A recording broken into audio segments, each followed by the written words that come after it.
Alright guys, I'm making another video. This is sort of a mod list, a little bit of an update from last video's mod list. I didn't really cover everything. I just covered the basic stuff. Basically, like, I covered the rims, the brakes. I covered the dash cam. I mean, just regular stuff. I don't even really remember what I covered, to be honest. But there's a few more things that I forgot to add. So I'm just gonna this car is pretty stock for the most part. I'm just gonna give you guys an update as to everything that I've had to do in terms of service for this car. Oh yeah, I did get some LEDs. I think I mentioned that. I don't know. I'm gonna eventually switch out the headlights for the halo lights. One of the upgrades that I've had to do is to get a different valve cover. And the reason why I had to do that is because this, I think this is not an air intake valve. It's a valve for the fuel air ratio, I believe. So basically on the original one, this part was going bad and it would make this really loud whining noise whenever I turn on the car. What a good time, right? When your car is making this crazy noise, don't really know where it's coming from. But yeah, every time I would turn on the car, this thing would make this crazy noise. So I eventually was able to figure out what it was, and I was able to identify that. And basically, me and my brother switched out the valve cover. It was quite a process, if I remember. We had to take off this fuel rail. I believe we had to take off this oil thing. We had to take off a lot of stuff, but basically we switched out that. This part, we switched out the whole valve cover because this part itself wouldn't come off from the original one. It was all plastic. I actually believe I still have it. Yeah, I do still have it. I think somewhere around here. It's this guy. Okay. So as you can see right here, there's no way to take this off without, basically just breaking it off.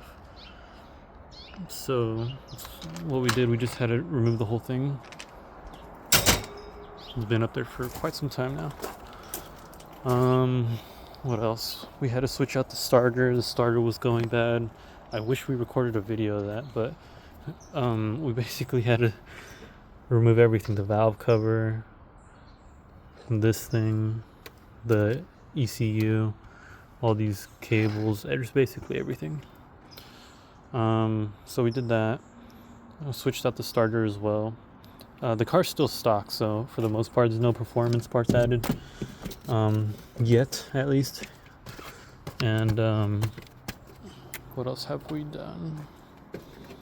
There's some parts underneath the car that we had to switch out. Some of those parts being, I'm just going to leave this open for now just in case I forget to include anything. Well, switch the tires, but the tires are basically done.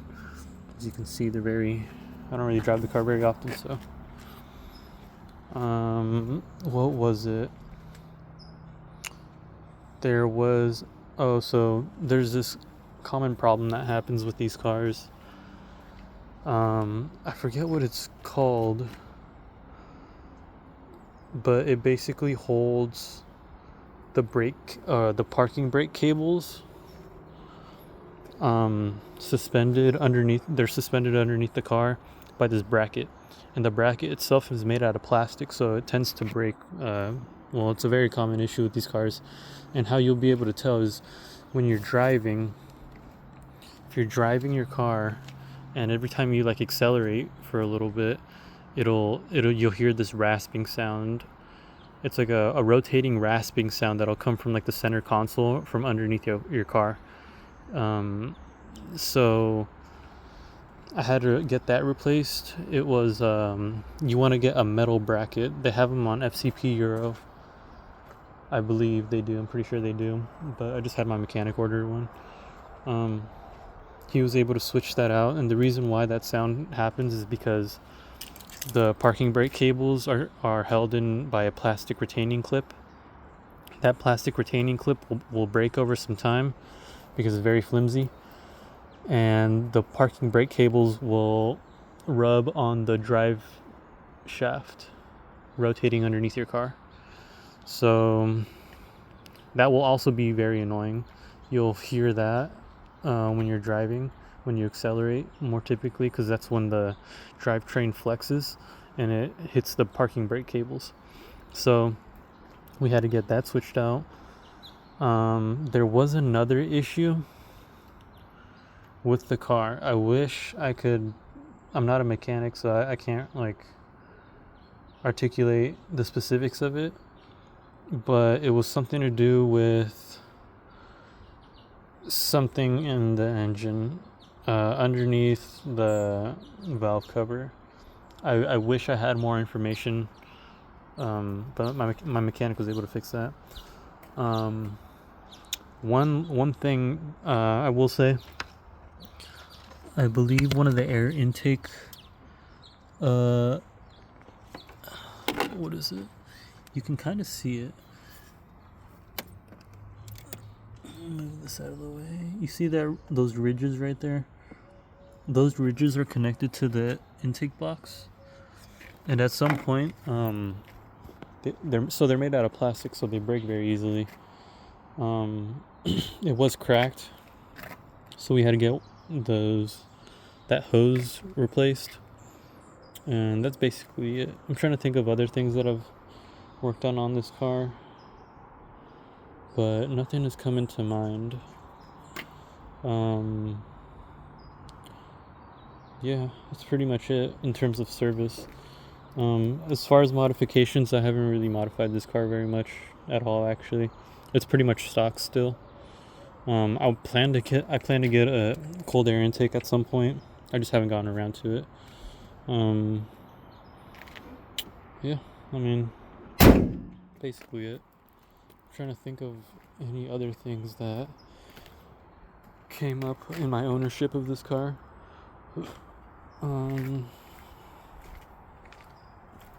Did I switch anything else? Oh, yes. One last thing. Super important, actually.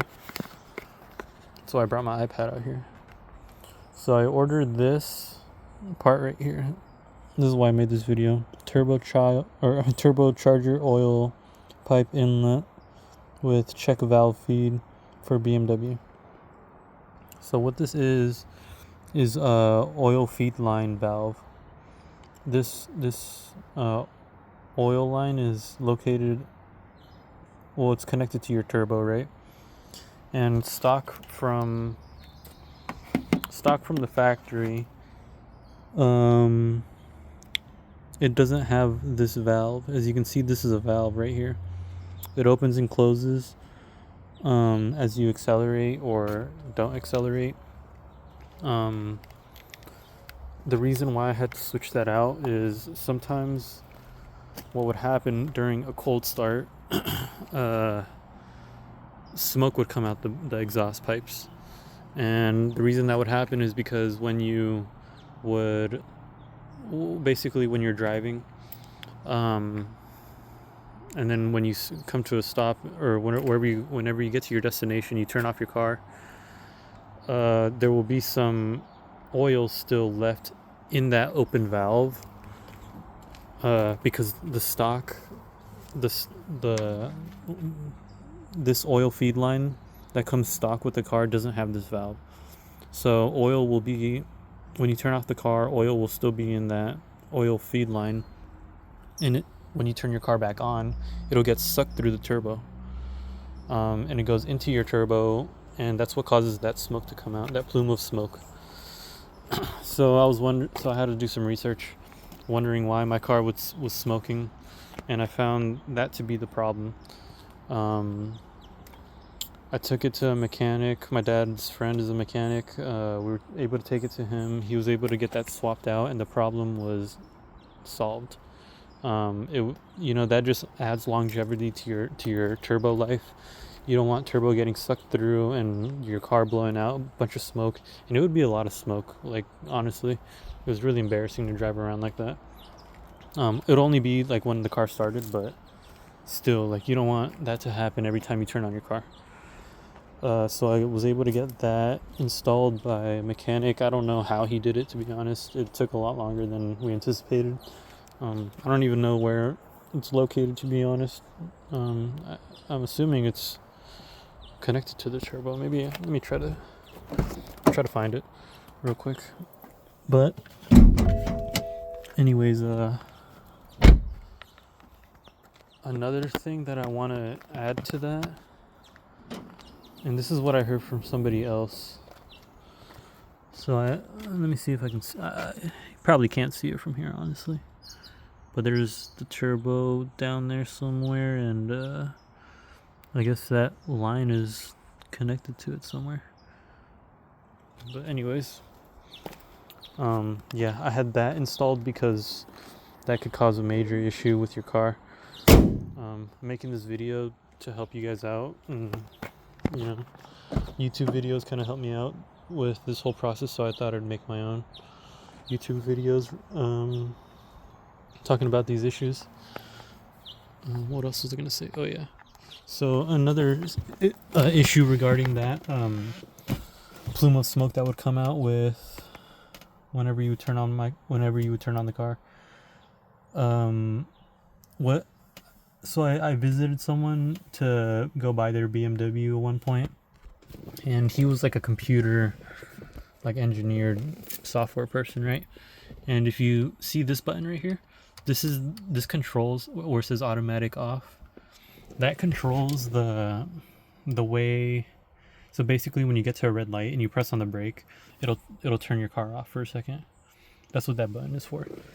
If there's a light that's red above it, obviously, here, I'll turn it on right now.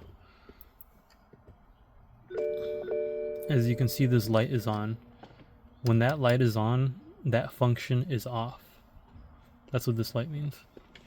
And what that means is, when this light is on, is that when I press on the brake, my car will not turn off. If I were to press this button again, it turns off. And what that means is, when my foot is on the brake, my car will turn off. If that makes sense. They had it a little bit reversed. So when you press this button, that system is turned off. And I keep it off. And the reason why I keep it off is because when you're at a red light, obviously I don't have to worry about that issue anymore because I have the valve installed with the oil feed line. But beforehand, if you don't have that valve installed, it'll make the problem a lot worse. So when you're at a stop sign or a stop light, you press on the brake, your car will turn off. And what that does is that shuts off the engine. So when that shuts off the engine, the oil in that valve, or the oil in that oil feed line, will turn off immediately as well. And what that does is that allows oil to sit in the oil feed line, and then when your car turns back on, it gets sucked into the turbo. And you don't want that to happen because that could damage your turbo. Obviously, if you don't have a turbo car, you don't have to worry about this. But since I do have a turbo car, this became a major issue. So that let me turn this car off. So basically, that oil feed line with the valve solves the issue of oil getting sucked into your turbo when it doesn't need to be. And that stops the big plume of smoke coming out whenever you do a cold start. So I was just making this video to kind of give you guys an update as to all the other things that I've had to do with this car. A lot of things that you wouldn't think would be a problem, right? But, things happen. One thing I did find out is I guess my exhaust is a little loose with the brackets, so maybe I'll fix that next. That's basically it though. Make sure your tire pressure is up to date. Don't put any non-specific OEM parts in your car, obviously, if you own a BMW. That's basically it. I haven't really done much else. This is basically a stock car. I just had to do like regular service and maintenance and stuff. But yeah, like, comment, subscribe if you like the car, if you like my videos, you like my information. Please comment, let me know what I'm doing right or what I'm doing wrong. I want to quit my 9 to 5. I want to just do this, make videos about cars full time. I think that'd be super sweet.